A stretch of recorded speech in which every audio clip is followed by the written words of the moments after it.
Hey everybody, I'm Wyatt, and this is Cinema Trip Reviews, The Hitcher.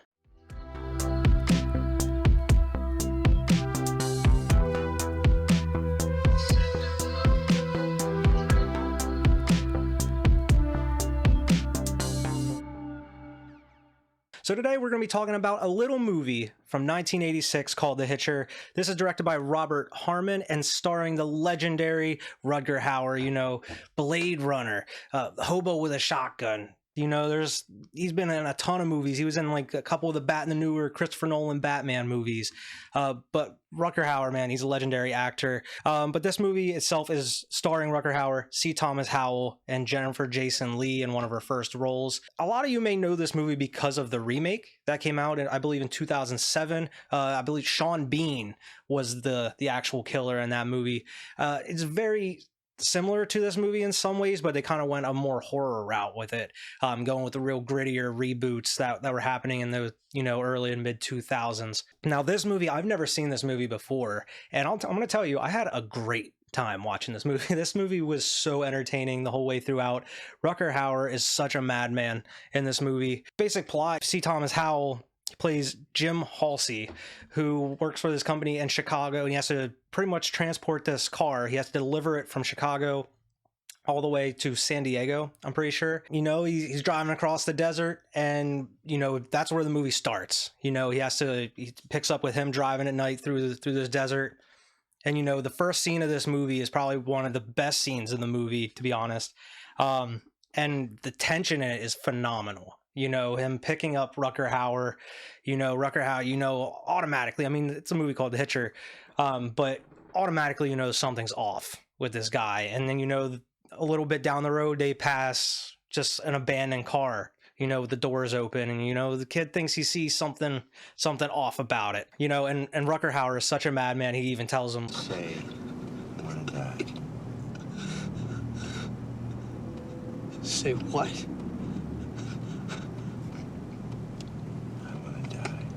At that point, you're like, what do you have to do? What are you gonna do? I don't know what I would do in that position. And that really ups the ante. I mean, you don't really see tension like this very often. And I mean, they do it so damn well. Just the claustrophobia of just in this car, just these two guys, and this guy, he has a knife to you and he's gonna kill you. What are you gonna do? Luckily, whenever he stopped, he didn't close his door the whole way. He was able to kick him out. And that really jump starts the movie from there at that point. Because the movie is just this kid going from place to place, and Rutger Hauer just setting him up, either to get caught by the cops or, just messing with him in general. He's just fucking with him the whole movie. And I mean, even after that, initially, he thinks he's free. He's going to, he keeps driving down the road. He thinks he's good after that. And then he runs across like 80 station wagons, like you see in like Vacation. He sees, he's making faces and playing with the kids that are in the back seat. And all of a sudden, Rutger Hauer just pops up with teddy bear. Yeah, man. And it's not going to be good for that family. But throughout this whole movie, Rutger Hauer is just a madman. And even when he's not saying stuff, he's conveying emotions just, with his facial expressions. He's that good. He's that great of an actor. And he's just following around in this big old truck the whole rest of the movie.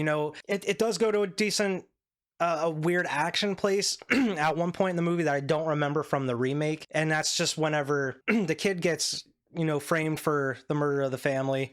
He goes to jail. He's trying to explain it's this stranger that's just out there hitchhiking.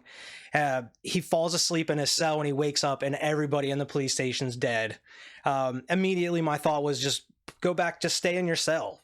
They're gonna come in, they're like, you didn't do anything wrong, you're just chilling in your cell.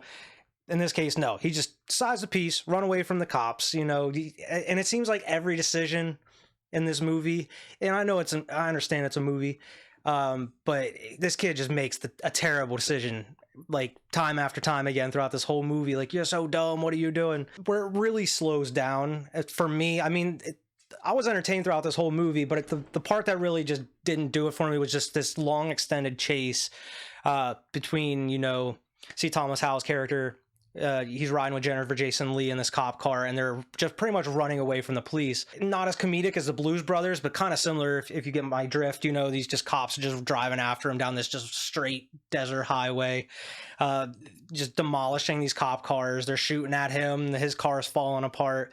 Car chases don't really do it for me in movies, especially ones that there are some stunts in it, but really it's just them shooting at each other for an extended period of time. The cars crash and then they send a helicopter after them. So it just keeps upping the ante every single time. And then that's whenever the stranger kind of disappears from the movie in that point a little bit, you know, whenever he's dealing with the cops.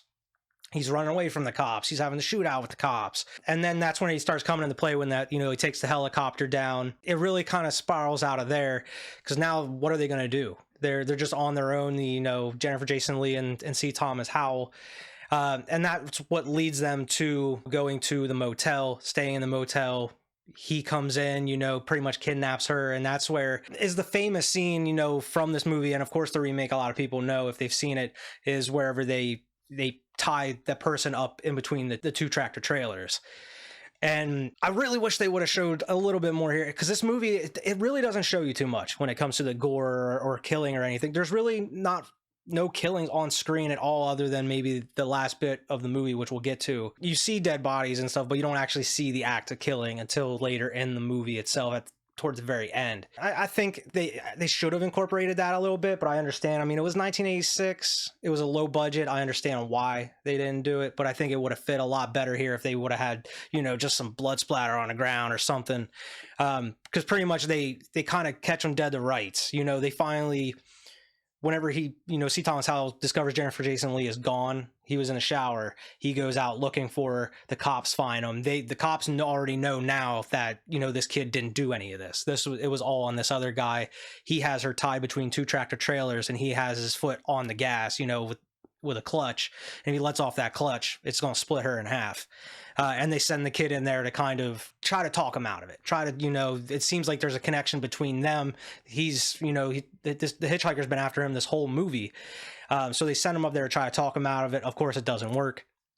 And, you know, of course, Jennifer Jason Leigh dies. You don't see it at all, but you know she does. And then they arrest him. I kind of glossed over it, but I think the best scene in this movie to me is whenever C. Thomas Howell's character escapes from the police after the police station, and he's on the run, and he just runs into this little diner, and he's sitting there like with his head in his hands, and all of a sudden someone starts walking over, and you know it's going to be him, and they have this great conversation just sitting in this diner, in this booth at this diner, and he just asks, why are you doing this? And then he like licks these pennies and puts them in his eyes. A lot of people maybe have seen Boondock Saints, and a lot of, you know, some history behind doing that, you know, putting pennies on the eyes of the dead. But I feel like that whole scene with him sitting down and talking to the kid at the diner was fantastic. And yeah, after he gets arrested, they bring him in. They don't know who he is. They can't find any identity on him. They can't find any, you know, birth certificates. He has no jobs or anything like that. He tells him his name is John Ryder, but the kid wants to speak to him, and then he goes in and he shakes his hand, and then he spits in his face. And then they get him out of there, but the sheriff's giving him a drive home or wherever he wants to go, and they're moving John Ryder, Rutger Hauer's character, and, you know, they're transporting him in a police van. And this was, you know, one of the final dumb decisions that the kid made. He pulls the sheriff's gun on him, and a lot of people, I didn't mention this before, but the sheriff is actually played by Jeffrey Demon.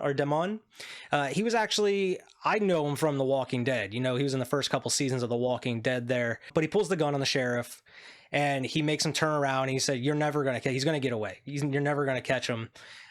So he makes sheriff get out, and he, you know, chases down that bus, makes sure that he's dead. And by the time he gets to the bus, Rutger Hauer already killed everybody. He's already free. Leads up to the penultimate scene there is one of the other best scenes in the movie, man. I would say, like, the first scene where he meets Rutger Hauer, he picks him up, the diner scene where they're sitting in the booth, and then this final scene where Rutger Hauer is just trying to get him to kill him. And Rutger Hauer has this police shotgun. He's just shooting at this truck. You know, he hits Rutger Hauer, he gets his shotgun, and then he finally, you know, shoots him a couple times with a shotgun and take him out. And then the movie just kind of ends. It doesn't really go anywhere from there. But man, this movie, I can't recommend this movie enough, to be honest. I had such a great time watching this. This is kind of such a diamond in the rough. I remember watching the remake when it first came out, the only time I've seen it. And my dad, he's the one that told me about the original at that point, and he used to watch it. And I don't know why I just never made the time to, out of my, just to watch the movie. I don't know why I didn't make the time to watch this movie, because I'm kind of regretting now that I should have watched it earlier. It's a very good movie. I would say I would recommend this one, but this is actually a very entertaining movie from start to finish. I would say the only little drawn out part was just the little cop chase where they're shooting at him and, he's trying to get away. But other than that, it's just an intense thrill ride, because you never know where, John Ryder, the stranger, is going to pop up. He's just kind of setting these traps and setting these pieces for him and trying to set this kid up. And this kid didn't do nothing other than just pick up a hitchhiker. All this story could have been stopped just by, not picking up a hitchhiker. He could have made it just San Diego scot-free. We could have got the money and all that. Nope. You get arrested, framed for murder. You pull guns on cops. You end up killing a dude at the end of the movie. All because you picked up this hitchhiker. It's crazy. Even just watching that beginning scene alone, if you're not sold on the movie, watch that first first quarter of that movie there, until he gets rid of John Ryder the first time, because that'll probably suck you in at that point, just because how tense. And I can't describe it enough. That moment where he picks him up until he kicks him out for that first time, it is so tense. But overall, out of a 10, I would probably give this movie a 7.5 out of 10. I wouldn't say it's amazing or super great, or no movie is a masterpiece or completely perfect. But this movie kept me entertained throughout. There really wasn't too many bad parts about it to me. The only slow part was the cop chase. But Rutger Hauer, man, what an underrated actor. He should have been in a lot more stuff. But yeah, that's where I'm going to let off with this short little review. Make sure to like and subscribe. Make sure to check out all the content across the channel. Look out for some more previews and reviews here soon. And we'll talk to everybody later.